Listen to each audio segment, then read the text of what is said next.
اللہ تبارک و تعالیٰ نے قرآن کریم میں کافی سارے مقامات پر اپنی عبادت، اپنی وحدانیت کے ساتھ ساتھ والدین کے ساتھ حسن سلوک کا ذکر کیا، جیسا کہ اللہ تبارک و تعالیٰ نے ارشاد فرمایا وَقَضَىٰ رَبُّكَ أَلَّا تَعْبُدُوا إِلَّا إِيَّاهُ وَبِالْوَالِدَيْنِ إِحْسَانًا۔ تیرے رب کا یہ فیصلہ ہے، اس نے یہ فیصلہ کیا ہے کہ تم اس کے علاوہ کسی کی عبادت نہ کرو، اور اللہ فرماتے ہیں ہم نے حکم دیا ہے انسان کو کہ وہ اپنے والدین کے ساتھ حسن سلوک کرے۔ یہ اس لیے بھی ہے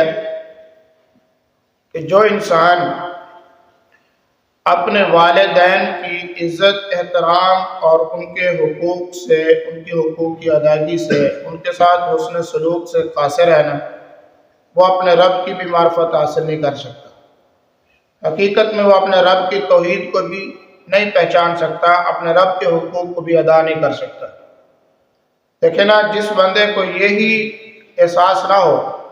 کہ میرے دنیا کے آنے کا سبب میرے ماں باپ کا ملنا ہے، اور پھر میرے پیدا ہونے کے بعد، پیدا ہونے سے پہلے میری ماں کی میرے ساتھ کیا خدمات ہیں، اور پیدا ہونے کے بعد میری ماں اور میرے باپ کی میرے ساتھ کیا محبتیں ہیں، کیا شفقتیں ہیں، کیا مہربانیاں ہیں،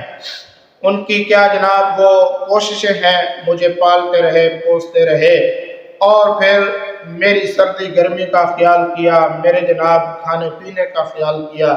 میری ضروریات کا خیال کیا، میرے ساتھ محبتیں کی، اور